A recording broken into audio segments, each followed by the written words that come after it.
మన తెలంగాణలో మొట్టమొదటి ఫ్యాక్టరీ అవుట్లెట్ మన ముకుంద జ్యువెలర్స్ లో లైట్ వెయిట్ ఆభరణాలు కలెక్షన్స్ ఎన్నెన్నో అన్ని జ్యువెలరీస్ పై VA కేవలం 2 to 12% మాత్రమే. విచ్చేయండి ముకుంద జ్యువెలర్స్. శుభకార్యాలు, వేడుకలు, ఉత్సవాలకు సన్నాయి మేళం తప్పనిసరి. హిందూ సాంప్రదాయంలో డోలు, సన్నాయి మంగళకరమైన వాయిద్యాలు. నాదస్వరం, డోలు పేరు చెప్పగానే పురుష కళాకారులే గుర్తుకొస్తారు.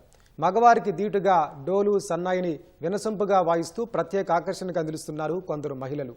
మంగళకరమైన వాయిద్యాలు, నాదస్వరం, డోలు నేర్చుకుంటూ అందరిలో తాము విశేషమని అంటున్నారు.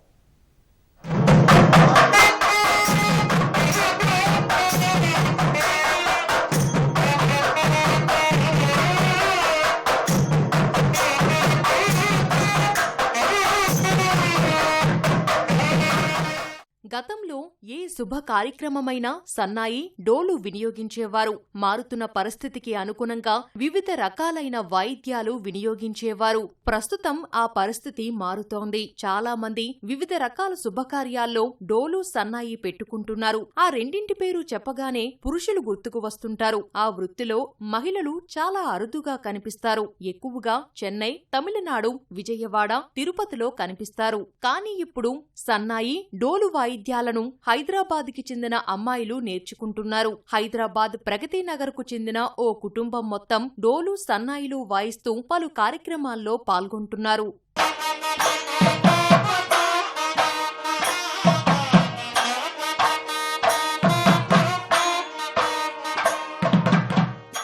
మారుతున్న కాలానికి అనుగుణంగా ప్రస్తుత తరంలో కొందరు పురుషులు సైతం సన్నాయి, డోలు నేర్చుకోవడం మానేశారు. తల్లిదండ్రుల వద్ద నేర్చుకుని తమతోనే అంతరించిపోకూడదనే ఉద్దేశంతో పిల్లలకు నేర్పిస్తున్నారు. పిల్లలకు చదువుతో పాటు ఆ కళల్లో ప్రావీణ్యముంటే ఉపాధిగా మారుతుందని గురువులు అంటున్నారు. పెళ్లిళ్లు, పండుగలు, ఇతర శుభకార్యాల్లో సన్నాయి మేళం వాయిస్తూ పలు అవార్డులు, రివార్డులు కైవసం చేసుకుంటున్నారు. చిన్నప్పటి నుంచి మా నాన్నగారు ప్రోత్సాహంతో నేను, మా సిస్టర్, బ్రదర్ అందరికీ మా డాడీ నేర్పించారు సన్నాయి, నాదస్వరం. అట్లా ఒక 14 ఇయర్స్ ఏజ్ నుంచి నేర్చుకున్నాను.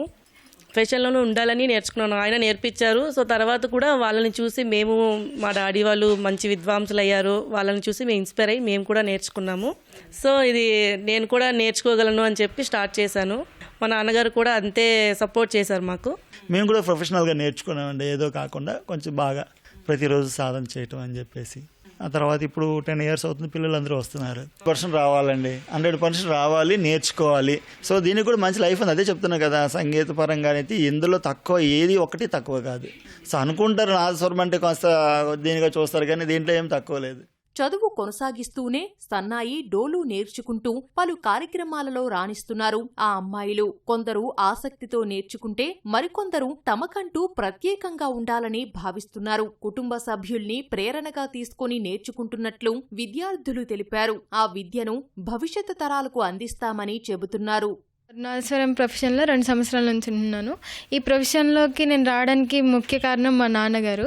అప్పుడు స్టార్టింగ్లో తడబడేదాన్ని కొంచెం, కానీ మా నాన్నగారి ప్రోత్సాహంతో నేను నేర్చుకోగలిగాను. ఆయన నన్ను పుష్ చేసి మంచిగా నేర్చుకోమని కాన్ఫిడెన్స్ నింపారు. ఫ్యూచర్లో నేను నాలాంటి అమ్మాయిల్ని చాలా మందిని తయారు చేద్దామని అనుకుంటున్నాను.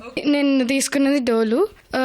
ఇది తీసుకోవడానికి కారణం మా డాడీ వాళ్ళు ఈవెంట్స్కి వెళ్తారు. మా మామయ్య గారు కూడా ఇలా డోలు తీసుకున్నారు. సో మా అమ్మయ్య ప్రోత్సాహంతో నేను ఇది నేర్చుకున్నాను. నేను ఇంట్రెస్ట్తోనే నేర్చుకున్నాను. ఇది నేను ఫ్యూచర్లో కంటిన్యూ చేయాలను. డోల్ వాయిస్తాను. స్టార్టింగ్లో అయితే కొంచెం టఫ్గా ఉండేది. ఇది చాలా వెయిట్ ఉండేది. మళ్ళీ ఇది మా డాడీ నాకు నేర్పించారు. మా డాడీని ఇన్స్పైర్ అయ్యి నేను నేర్చుకున్నాను. ఇది ఫ్యూచర్లో కూడా ఇది కంటిన్యూ చేద్దాం అనుకుంటున్నా. నేను మా డాడీ ఇంకా మా మమ్మీ వాళ్ళని చూసి ఇన్స్పైర్ అయ్యాను. 1 ఇయర్ నుంచి నాదస్వరం నేర్చుకుంటున్నాను. అందరూ కాంప్లిమెంట్ చేస్తారు, నువ్వు చాలా బాగా వాయిస్తున్నావు అలా అని అందరూ కాంప్లిమెంట్ చేస్తారు. నాకు నేనే అడిగాను, నేను పెద్ద అయినాక ఇదే కంటిన్యూ అవుతాను. మా గురువు గారు బాలకృష్ణ ఇంకా ప్రమిళ వీళ్ళు నేర్చుకోవడం వల్ల వాళ్ళ పెద్ద స్టేజ్కి వెళ్ళారు. ఓహో ఇంత పెద్ద వాళ్ళు ఉన్నారా, నాకు కూడా ఇంత పెద్ద స్టేజ్ ఉంది, దీంట్లో మంచి లైఫ్ ఉంది, నేను కూడా నేర్చుకోవాలనుకుంటున్నా, నేర్చుకున్నాను. సన్నాయితో పాటు డోలు వాయిస్తూ సంప్రదాయ రంగాల్లో మహిళలు తమ ప్రతిభను చాటుకుంటూ పలువురికి స్ఫూర్తిగా నిలుస్తున్నారు.